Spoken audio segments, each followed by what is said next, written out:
My bank is the worst. They are screwing me, my bank. You know what they did to me? They're charging me money for not having enough money. What kind of a system is that? They have people at the bank, they go, okay, some of these people don't have enough money, so we better take their money away from them because they have so little. That's it. There's no better explanation than that. Then they go, these people have so much. If you have a lot of money, they give you money. Just for having it. They go, you have so much money. I mean, we should give you more because you have so much. Here, take this guy's 15. The hell with him. What the hell is he doing with it? Just wasting our time. You don't own your money unless you have it in your pocket. You think it's safe in the bank? No, it's not. They had bank runs over in Europe. They're not telling us about them. You remember during the 1930s, they were run on the banks. People, in those days, you could cash your dollars out for gold. And people realized that dollars weren't worth anything. They were devaluing it. So they put a run on the banks. They made it prohibitive to buy gold. They closed down the banks. They call it a holiday. You can't get your money. Oh, and then what they did on 9/11. Oh, people forgot. If you had certificates of deposit, you couldn't cash them out because they traded on Wall Street and they closed Wall Street. What I learned from MF Global is that if you don't have your money where you can put your hand on it, it's not your money. The thing is collapsing.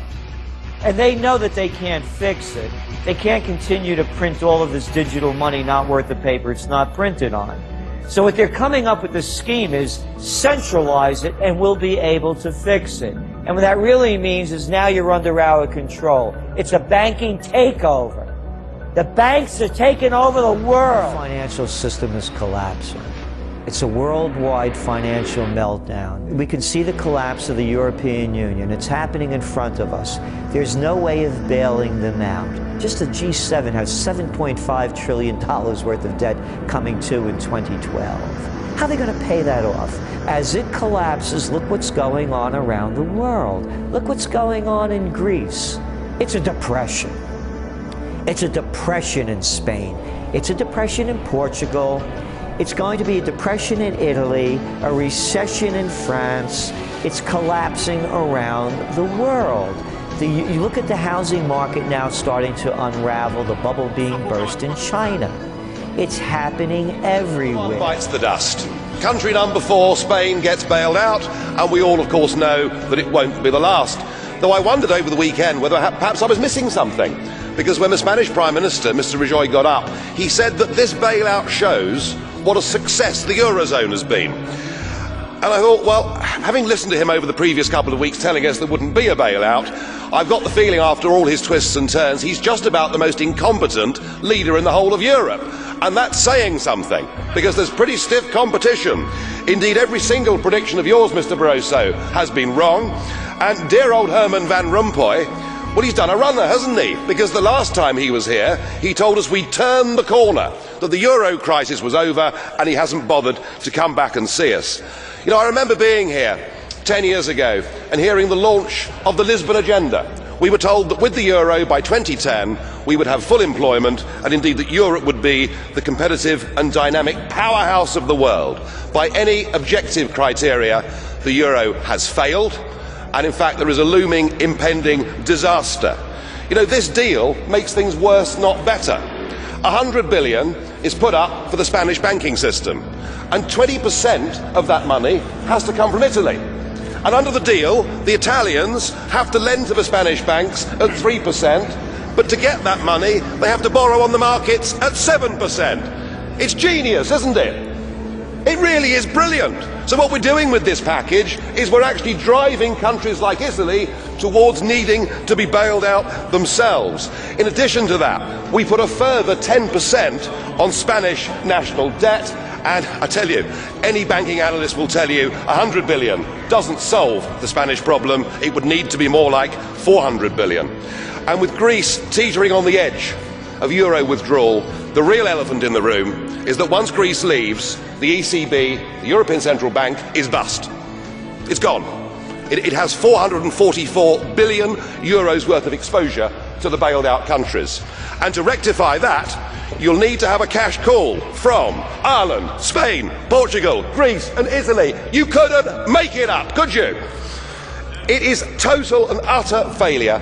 This ship, the Euro Titanic, has now hit the iceberg, and sadly there simply aren't enough lifeboats.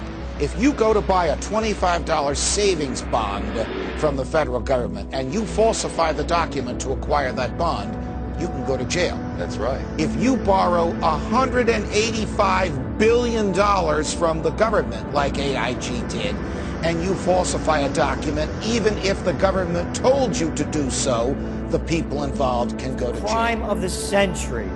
It should be headline news. It affects virtually everyone on the planet that exchanges money. They rigged the game. Everything's been affected by what? $700 trillion affected by a small group of a crime syndicate rigging the numbers? Robert Diamond, the former CEO of Barclays, say he was sorry. Things that they're not supposed to do should be dealt with harshly. I think they should go through due process. I think we have been through a process ourselves of dealing harshly with people. I want to assure you, David, that behavior was reprehensible. It was wrong. I'm sorry. I'm disappointed, and I'm also angry. There is absolutely no excuse for the behavior that was exhibited in those activities. You or I or anybody else commit a minor infraction, and boy, do they slam you down. Hey, go back to England just a year ago. You remember the Nottingham riots. You know, when they killed an unarmed guy, and they said that the guy was armed shooting at them, and the people took to the streets.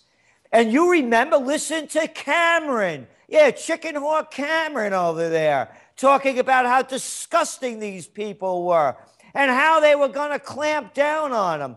Listen to all the clergy. Go back. It's only a year ago. Let me first of all completely condemn the scenes that we have seen on our television screens and people have witnessed in their communities. These are sickening scenes, scenes of people looting, vandalizing, thieving, robbing. This is criminality, pure and simple, and it has to be confronted and defeated. I am determined, the government is determined, that justice will be done and these people will see the consequences of their actions. And I have this very clear message to those people who are responsible for this wrongdoing and criminality. You will feel the full force of the law. Here's a man that had 5 sons, and he sent his 5 sons into 5 countries. 1 son went to England, 1 son to France, 1 to Austria, 1 to Italy, and another remained in Germany with the father. And from these sons, and the money that these sons had, they worked and maneuvered and manipulated until they gained control of the central banks of England, France, Austria, Italy, and Germany. The control of these central banks went into the hands of individuals whose interests were not necessarily in harmony with the best interests of that nation. These privately owned central banks became the printer of the money and the extenders of credit of that particular nation.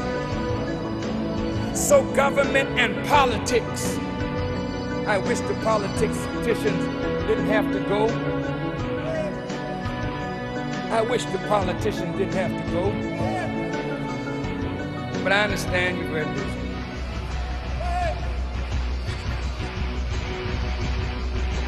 Government and politics in Europe was always controlled by the money interests. Wars were fought, and in order to fight a war, governments had to borrow money. they borrowed money from these central banks. The central banks waxed rich because they loaned money and charged interest, then took over when one side prevails against the other. And when governments could not satisfy the indebtedness, then some of the natural wealth of that country flowed to the bankers. They would loan money to both sides in the conflict because they really didn't care who won or who lost. I mean, it's hurtful, but a Jew, Rothschild, loaned money to Adolf Hitler. The only time that Jesus Christ, the Prince of Peace, becomes violent is when he picks up a whip to drive the money changers out of the temple. Capisce? He knew it then. It's the money changers. They're sick, they're psychopaths, they're addicts. They're just like you have a heroin addict. These are money junkies. They can't get enough money. So what's going on is they don't care who dies, who lives, as long as they can get their fix like any other junkie. So they're taking over. And when all else fails, they take you to war. Crash of 29, Great Depression, currency wars, trade wars, World War II. Panic of 08, Great Recession / Depression, currency wars, as you know, going on, trade wars heating up, boom. Next great war. One of the things, there's a couple things. One thing which I have mentioned on occasion, which is we got word that the contractors in Boston area are exchanging among themselves the fact that houses are starting to be empty and that the what are in essence banking families are just disappearing. They are. Altogether. They're abandoning their houses. The bankers are going off world, some of them, some of the highest level ones. In particular, he also wrote something about the Warburgs and how they had hung themselves. That hasn't hit the news apparently, but there is a lot of things.